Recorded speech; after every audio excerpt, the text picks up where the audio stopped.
Take one, let's go. We're good? To ask you a question? Or Yeah, go ahead. Right, so you talk a lot about doing the work. What is doing the work? Doing the work is a kind of phrase that's been used really for men's personal development. That's what it is. But what is the process of doing the work? I believe doing the work is coming from the man you are today, moving through the man you had to become to survive so that you become the man you want to be. So let me sort of break that down for you.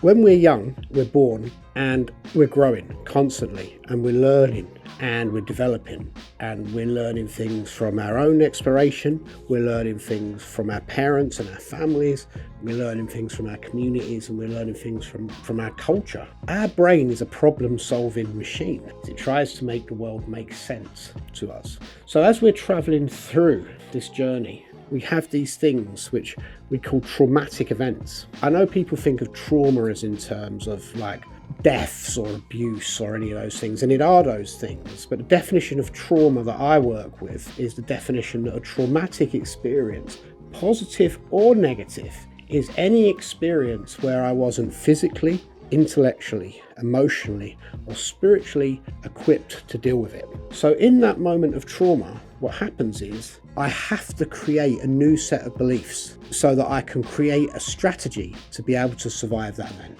As an example, you get bullied at school. So what do you learn in that moment when you get bullied at school? Well, you learn that life isn't fair. You learn that some people may want to hurt you, potentially, and you may learn that you have to sort this problem out on your own. So based with that, you have to come up with a new strategy.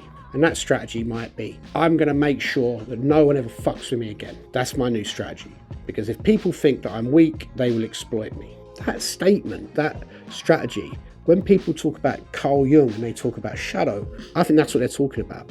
I think we're talking about a strategy which we had to create so that we could survive a situation that we wasn't equipped to survive, and so that the world continues to make sense, so that we still feel that we have some control and mastery over the world. So what happens then is from that strategy, we build what's called a schema. Because the world has to make sense, we then find the evidence that the world is like that. So then the world makes sense. That's called a schema. And that is like a lens that we see the world through that supports our beliefs, whatever our beliefs are. And that's why, we talk about echo chambers. It's a bit like that. Two different people can see two different things in the same situation because they're looking through a different lens. They're looking through a schema based on their strategies, based on their beliefs, which are based on their experiences. Aeneas Nin says, we don't see the world as it is, we see it as we are. So if we take that as true, then what's happened is we've been going through our journey of life. Something happens we can't cope with. We learn something from that, which gives us some beliefs about ourselves and the world, which means we create a strategy so that we can survive with that going forward, and so the world makes sense, which means we create a schema, which then proves that we're right. So really, from these traumatic experiences, we create the world that we see. And it seems to work for us in the moment. Problem is, what's really happened is we've bent ourselves into a shape. We bend ourselves into a different shape so we fit in, so we don't get seen. It might be a big shape, it might be a small shape, but it's not the shape we could have been. And there comes a point in our life, and it's normally around middle age, where those strategies, that whole life that we've built to survive, means we've survived, we haven't thrived. And we're trying to move from survival to thriving. We're trying to move from life being something that happens to us to something that we can co-create in a way that suits us better. And to do that, we have to unpick all of those strategies, all of those beliefs, all of those schemas, so we can bend ourselves back into a shape that we could have been, so that we can start living the life we want based on what we need and want, rather than how we think we need to be to survive. So we're really moving from fate, something that life is something that happens to me, to destiny, something that I can create and have a say in. That's what we talk about when we say we're becoming empowered. That's what that means. All of that big mesh of stuff is doing the work. Unpicking that is doing the work.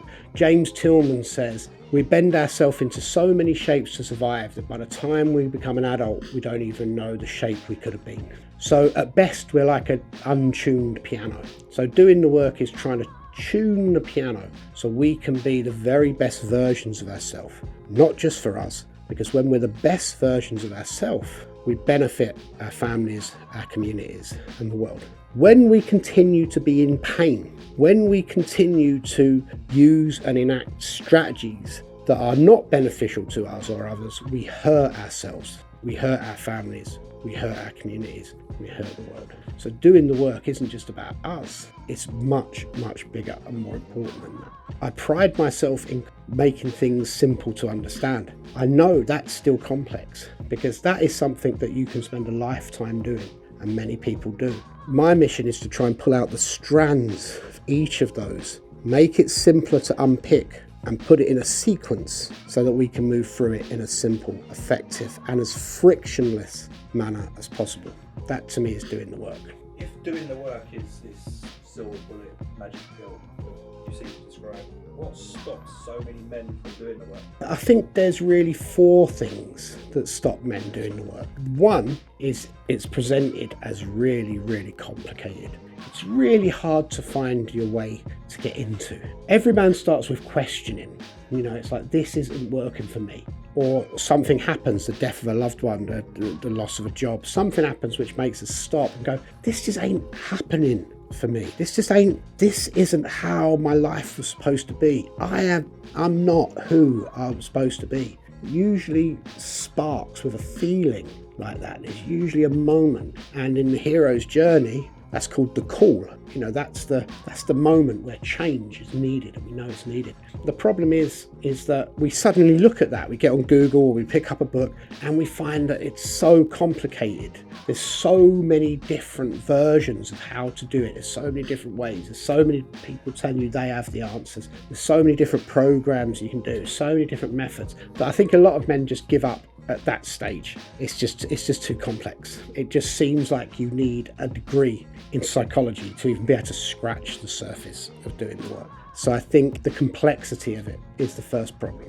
I think the second problem is inaccessibility. It's often very pricey. There's a big price tag to a lot of these events, a lot of these programs, or they're in really kind of hard to reach places. It's just so limited, or it seems so far out of reach that not all men can have access to it.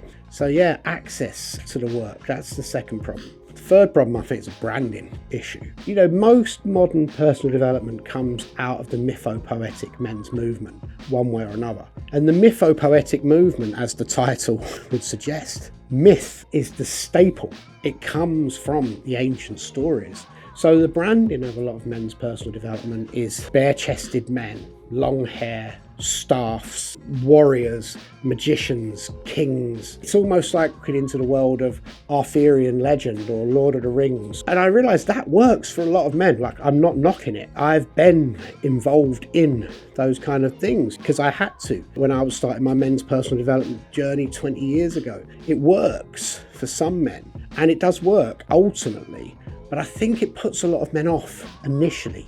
So they don't see the good that's in it, because they think that just isn't me. That just doesn't look like something I can be involved with. It's just, what the hell is that? I just don't want that. And as a working class man, I certainly felt that. And it took me a long time to get through it. And when I did, so I'm not putting those things down, it was fantastic. And the work that was in there was brilliant. But I think it puts a lot of men off, or takes longer for them to be on that journey than it would if it was presented in a simpler, more demystified, easier to access way. So there's a big branding issue, I think, with men's personal development. And the third, I'd say, is set and setting.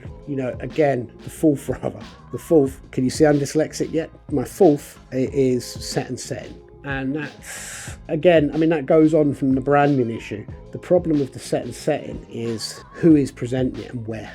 So as a working class man, it was largely being presented by middle class, upper class men in beautiful locations up and down the country, big grassy fields, woods. Again, once I got there, I loved where I was. I loved being in nature and doing the work within nature.